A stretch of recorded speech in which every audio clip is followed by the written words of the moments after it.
I'm not going to lie to you. This is going to be the best video you've seen on side hustles on YouTube. And if you don't believe me, I'm going to make a bet with you guys if this is not the best side hustle video, because not only I'm going to tell you the best and worst side hustle to do, but also I'm going to retrain and reframe your mind on what a side hustle is. And if I don't do that, the best comment down below that roasts me and get 100 likes, I will personally buy you dinner. Hi, my name is Adrian, and this is Always Talk Money. I like to talk money as it relates to everyday life. I don't have any investing tips or get rich quick schemes, just a candid conversation amongst friends. Let's talk about side hustles, guys. So we're going to start here. Webster's dictionary defines side hustle as, and I'm going to look at my computer and read it right now. And it defines side hustles as work performed for income, supplementary to one's primary job. So that's what a side hustle is. And one of the myths I see here on YouTube especially is that I have a side hustle that makes me multiple millions of dollars. How can that be a side hustle? That's a whole other business.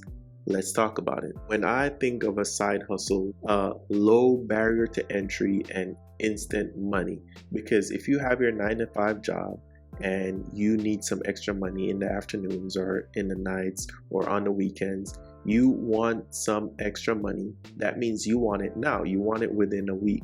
You don't want it after 6 months or a year. And so when people talk about, oh, my side hustle made me multiple millions of dollars, and you dig deeper into it, all they did was have a startup that lost money for the first 1 to 2 years, and eventually it made money.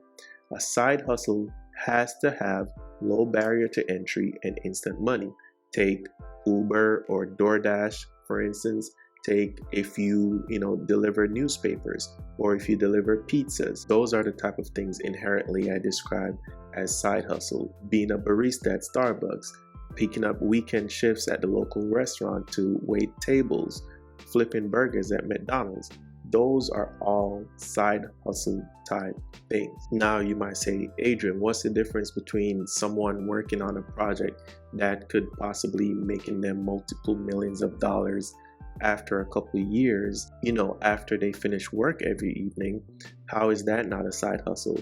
Well, if it was a side hustle, as I said, it would be instant and it would pay instantly. That is a business. That is a startup. Take me, for example, this YouTube channel. At the time of recording this video, I'm 5 months in. I haven't made a dime.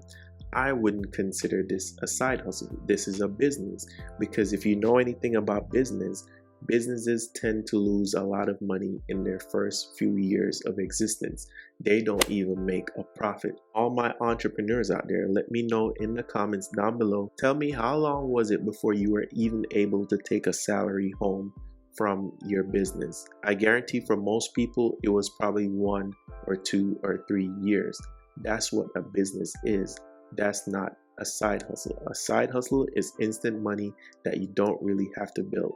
I know I keep repeating it, but I want to differentiate it. Now, you have side hustles, you have businesses, which is, startups that you want to start up as an entrepreneur, and then you have hobbies. Hobbies are side hustles that don't make money, but they're neither a business. So it's like in between. Here on YouTube, there are a lot of creators that, upload videos whenever they want.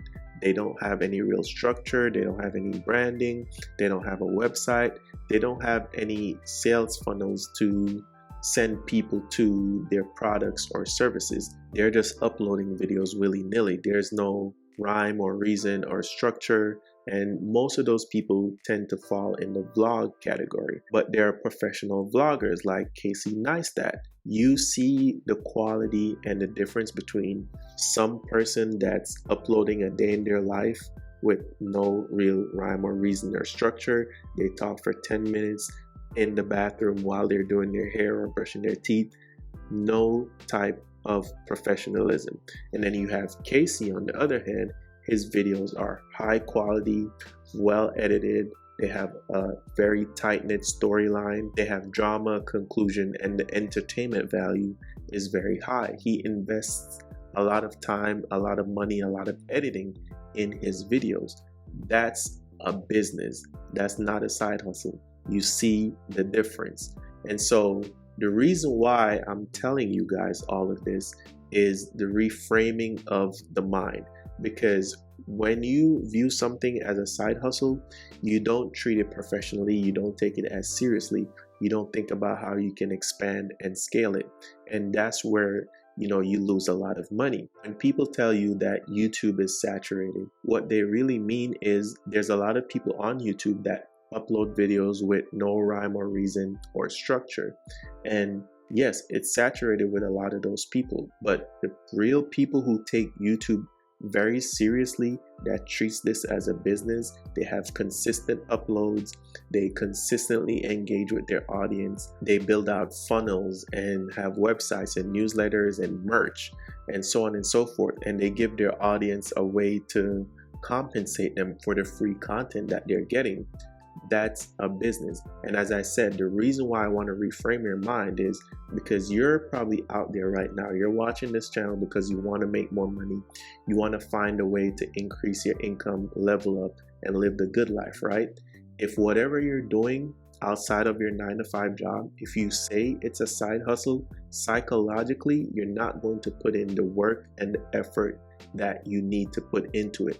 Psychologically, you're not going to be consistent with it, because in your mind it's a side hustle. It doesn't matter. And so even when people tell you like, oh, why are you focusing on that? Let's go have some beers, let's go out on the weekend, let's go to the beach. The summertime is coming up. It's going to be a lot of distraction, and if you think this thing that you have is a side hustle, psychologically you are going to blow it off. You are going to lose momentum, you're going to lose steam, and that's where you are not going to live the life that you want. I am not going to miss uploads. I am not going to miss engaging with my audience. I am not going to miss providing what my audience needs, because to me this is a business. And if you want to connect with me, down below I have a website.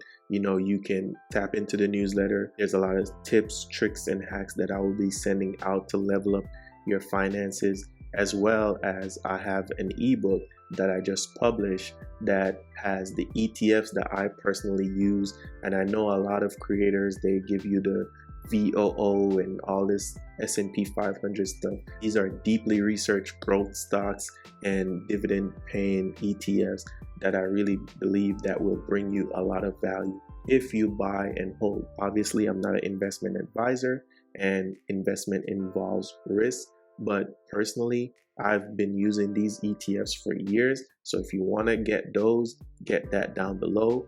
I don't give investment advice in my videos because I prefer to have like a personal one-on-one connection to know your specific situation. So if you want that level of detail, tap into my newsletter, go to my website, check out all the free resources there, as well as the paid resources. Treat whatever side business, side hustle, whatever, treat it like a business. I want you to think of yourself as a founder, as an entrepreneur, as someone who is serious about business. And so this summer coming up, when the guys are hitting you up about grabbing beers, when you want to go on a date with that cute girl, and you know that you should be focusing on your business, then you will remain disciplined.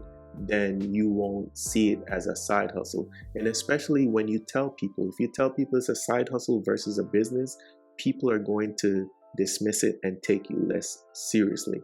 So that's the message I want you guys to get out of this conversation. Now, as I said, for the best and worst side hustles that you can do, if you're this far into the video, please leave a like, subscribe for yourself, because obviously you're awesome and I would love to have you in the community. The worst and the best side hustles are two sides of the same coin. The worst side hustle is a side hustle that you don't want to do, the side hustle that you are not passionate about, the side hustle that you don't think you can add value to. And the worst is the complete opposite of that. It's the thing that you know best, the thing that comes to you easy, the thing that you are passionate about, and the thing that also you can stay disciplined with. A lot of people fall off the wagon not because they're lazy or demotivated or they're stupid or any of that stuff.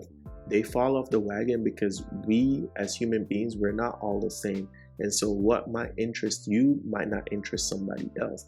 And we tend to try to mimic the successful people that we look up to and want to be like. And so if there's a successful YouTuber that you like, you might try to mimic their YouTube channel and their style, but it's doing you a disservice, because if you don't have a passion and a drive for YouTube, it's never going to work. You cannot develop passion and drive for something that doesn't interest you. So when you look up to someone and you want to emulate them, what you do is you don't emulate the thing that they do, you emulate the habits that they have. So if they're consistent, if they do it a certain way, you take all those tactics, but you apply it to your thing.